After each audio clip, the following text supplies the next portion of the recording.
Hi everyone, welcome back to the channel. My name is Peter Barber. I'm a professional singer and music producer, and today we are back with the finale of Act 1 of Epic the Musical. This is the third song in the Underworld saga. This is Monster Animatic by Gigi, music by Jorge Rivera-herrans. What a journey this has been, guys. I'm so excited. A few days ago, I released the first two to this saga. Now we're getting the finale, the final song in Act 1. Let's see how the part of this story wraps up.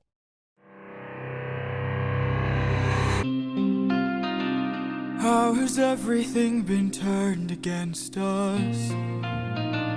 How did suffering become so endless? How am I to reunite with my estranged? Do I need to change?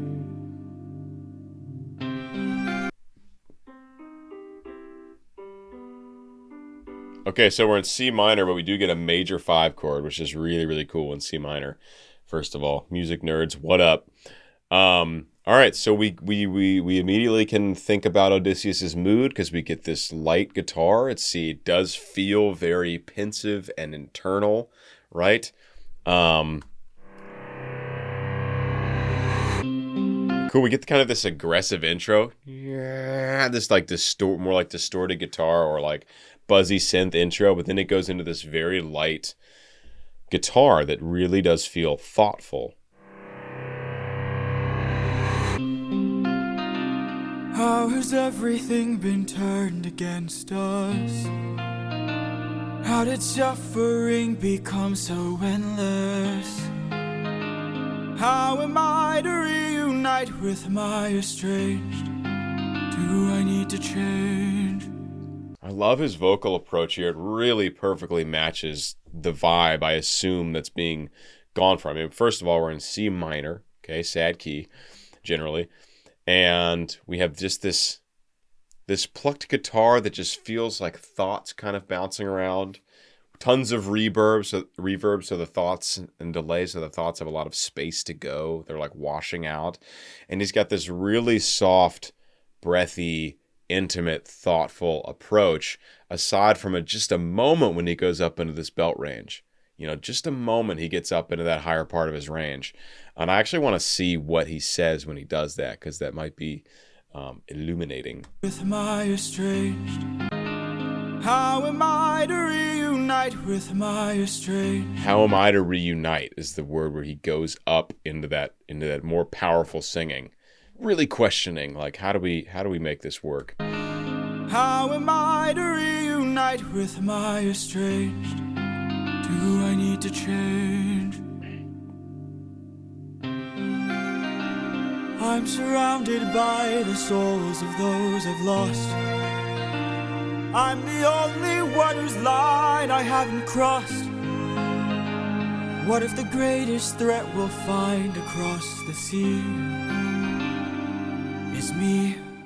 What if Ooh, the greatest threat we'll find across the sea is me.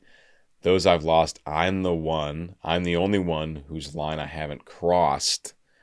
That's wild. This is beautiful. I love on the second verse, we still get this guitar, reverbed out guitar, but we also get these nice strings coming in as well, putting a little more support, a little more groundedness to the sound underneath Odie. do I need to change? I'm surrounded by the souls of those I've lost. I'm the only one whose line I haven't crossed. Like how line is a longer held note, kind of a little text painting, just thinking about a line, and it's the one word in that line that's like long and straight, right? The only one whose line I haven't crossed, or whatever the notes are. Cool that it kind of, the phrase kind of sits on line for a second. I'm the only one whose line I haven't crossed. What if the greatest threat we'll find across the sea is me? What if I'm the monster? What if I'm in the wrong? What if I'm the problem that's been hiding all along? What if I'm the one who killed you every time I cave to guilt? What if I've been far too kind to foes, but a monster to ourselves? We do have choir backing here. Someone leave a comment. How is this possible? At least what I've been led to believe is that only the gods can summon choirs, and I don't think his crew is with him now. Otherwise, that would make sense. But we do know Odie is like, what, 1/4 Hermes? Or something? 1/4 god? Maybe he's got a little choir power? A little choir power in there? Fire power, choir power? I don't know. Leave a comment. I'm always thinking about that because that was one of the first things I learned about this musical was like instrumental motifs for each character, what the gods can do as far as music versus what mortals can do. Aside from that, this is really just stunning and beautiful and so introspective and thoughtful and yeah, questioning if he's the monster. Like he's been battling all these foes and these monsters, at least on surface level, but like, am I the worst of all of them? Fascinating. Monster, what if I'm in the wrong? What if I'm the problem that's been hiding all along? What if I'm the one who killed you every time I cave to guilt? What if I've been far too kind to foes, but a monster to ourselves?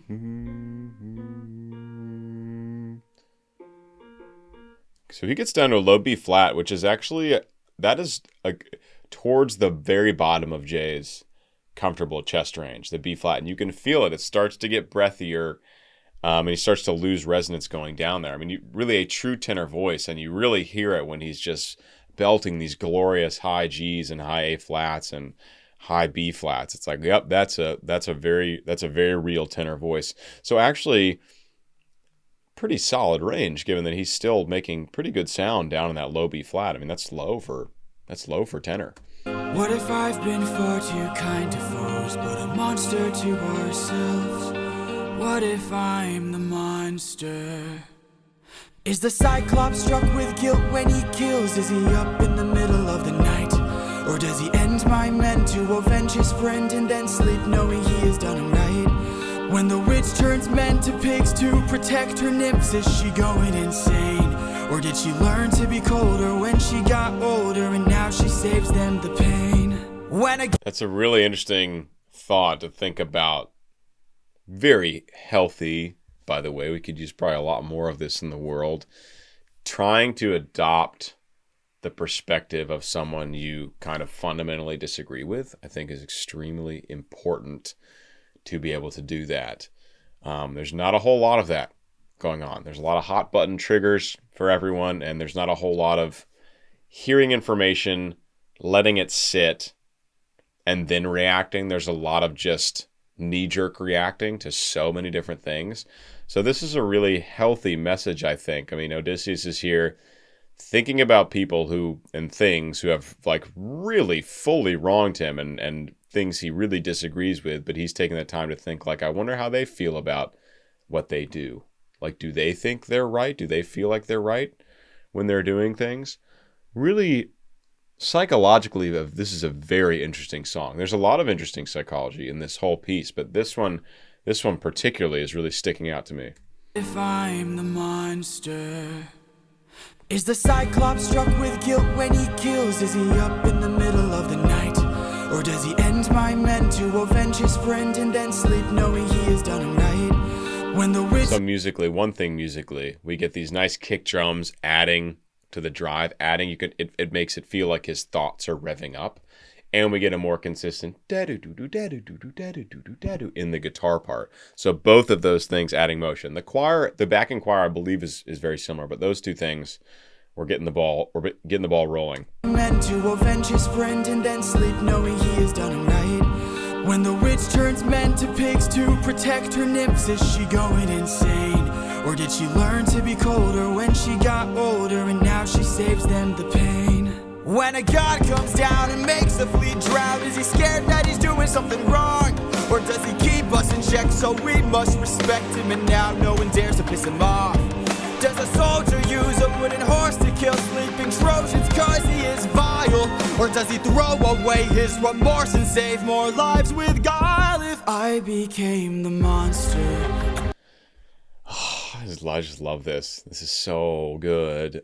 Really revs up, and I love the big room drum sounds, right? There's a lot of space and atmosphere around these drum sounds, and some of the percussive sounds are not so traditional. Like we get a kick, low frequency kick, and we get a big like a big powerful snare hit, but the other percussive elements are pretty cool and interesting. And then Jay's voice too is rising. He's getting into that belt. He's adding a little grit into the sound as he gets more questioning, as his thoughts get revved up, and he kind of gets on the hamster wheel thinking about this concept of being the monster. Am I the monster? Are they who's the monster, right? Really well orchestrated, and the instrumentation and the singing is really synchronizing nicely with the psychology and the voice, and it's all really working together beautifully here. She saves them the pain. When a god comes down and makes a fleet drown, is he scared that he's doing something wrong? Or does he keep us in check so we must respect him, and now no one dares to piss him off? Does a soldier use a wooden horse to kill sleeping Trojans cause he is vile? Or does he throw away his remorse and save more lives with guile? If I became the monster, threw that guilt away, would that make us stronger? Would it keep our foes at bay? If I became the monster to everyone but us, and made sure we got home again, who would care if we're unjust? If I like the slight variations going into this choral section. Save more lives with guile. If I became the monster. So we get a moment of just his voice. I became the boom, and then the rest of the elements come in. No kick drum, but we still get those newer percussive elements, those unique kind of percussive elements I was talking about a minute ago. And I like the pulsing choir in the background. We get a big choir pulse.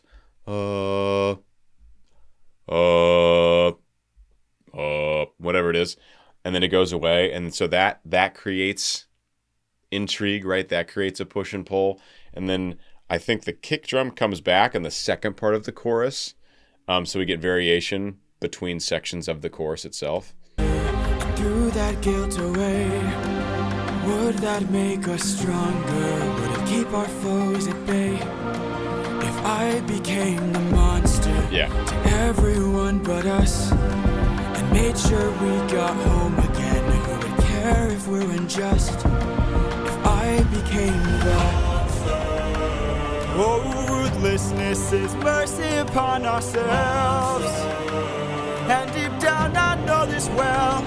I lost my best friend, I lost my mentor, my mom, 500 men gone. This can't go on, I must get to see Penelope and Telemachus. So if we must sail through dangerous oceans and beaches. This is going through a lot of sections here. Something Jay did more in this saga is there's a lot of motifs used earlier. He's done that before for sure, but in this one we're getting a lot of it.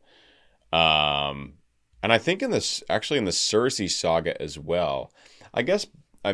Once you get far enough into a show, there are more things you can refer back to. Maybe that's part of it. Like there are more memories that he can refer to connect with us on. That's possible, but I've just noticed it's been happening more. We get like ruthlessness is mercy upon ourselves. We got the full speed ahead earlier. We've gotten just a man. We've gotten the reference to the horse and the infant. A lot of references. I became ruthless. Again, the choir. So is the choir there? Is this just a memory? Right. As far as I know, Odysseus can't conjure a choir out of nothing. And it sounds like his crew. I mean, that sounded like Eurylochus and the rest of them singing. I became ruthlessness is mercy upon ourselves. Or maybe Luke Holt. I know this well. I lost my best friend, I lost my mentor, my mom, 500 men gone. This can't go on, I must get to see Penelope and Telemachus. So if we must sail through dangerous oceans and beaches, I'll go where Poseidon won't reach us. And if I gotta drop another infant from a wall in an instant so we all don't die, then I'll I'll become the monster. I love this build up. Also, we get full Odie heavy metal guitar here. I'm about to blow your minds with a connection here. This pattern he does, the rising triplets. I will include a link, Mason, remind me, to an aria from Le Nozze di Figaro. It's Figaro's third aria. It's called Aprite un po' quegli occhi. And there's a passage in there that, I can't remember if I remember the words, but Maline maestre d'inganni e amiche de fane che fingono momento d'amore non sentono. Maline maestre d'inganni non mentono. Maline maestre d'inganni a mento da fane di fingono momento d'amore non sen. The point is, there's a triplet, all the way up to this big long line of high E flats.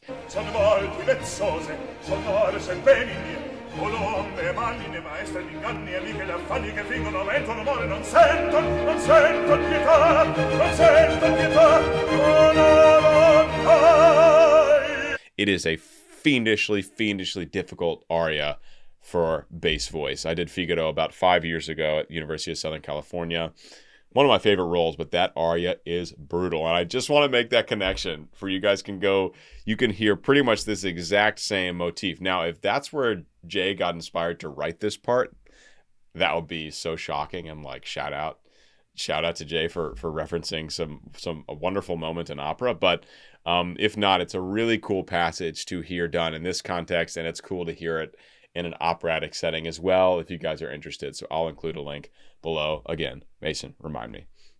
Telemachus, so if we must sail through dangerous oceans and beaches, I'll go where Poseidon won't reach us. And if I gotta drop another infant from a wall in an instant so we all don't die, then I'll become the monster. The main difference is that Odie here is more speech-like. There's not super clear, accurate pitch. It's more yelly and just emotional rather than very clear pitch.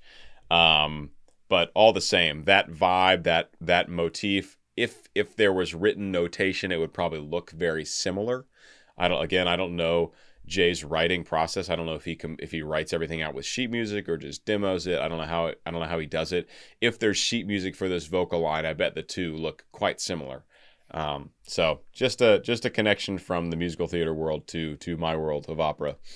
And Telemachus, so if we must sail through dangerous oceans and beaches, I'll go where Poseidon won't reach us. And if I gotta drop another infant from a wall in an instant so we all don't die, then I'll become the monster. I will deal the blow, and I'll become the monster like none they've ever known. So what if I'm the monster lurking deep below? I must become the monster, and then we'll make it home.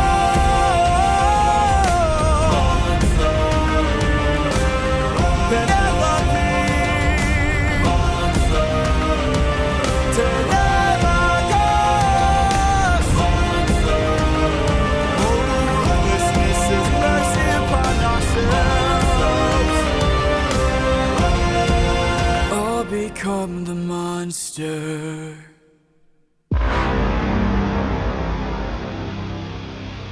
Damn. I Hey, yo. All right. Finale. I'm going to go back, actually. Ha, you thought I was done. You fools. I'm never done analyzing. So many, just a train of high B flat belts. I mean, that's a really great way to end this act vocally. We got some more drums and we got some wicked high belting. We've got a few references to some older themes like Ruthlessness. That one keeps coming back. And then at the end, he's like, I will become the monster to get home. Like, I will do anything to get home. Really, really cool. Let's get some of those just a few of those high B flats. And also, I love how he puts some grit in there too. I mean, really yelly, really powerful. So cool. I must become the monster, and then we'll make it home. I must become the monster.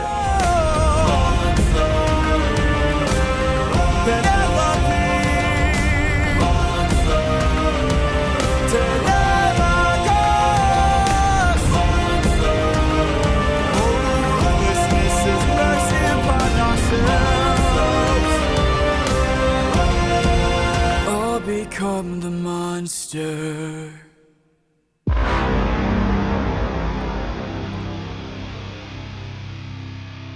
brass slash heavy synth slash heavy electric guitar slash impact right there at the end.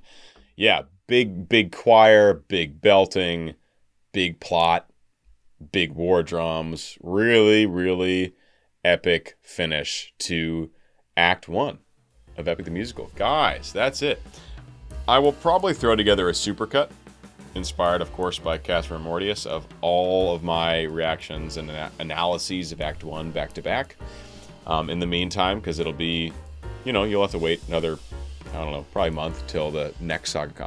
I'm doing about a month between sagas ish. Anyway, guys, hope you've enjoyed this journey. I certainly have. Again, keep an eye out for the Bass Gang's new EP, May the Bass Be With You Volume 4.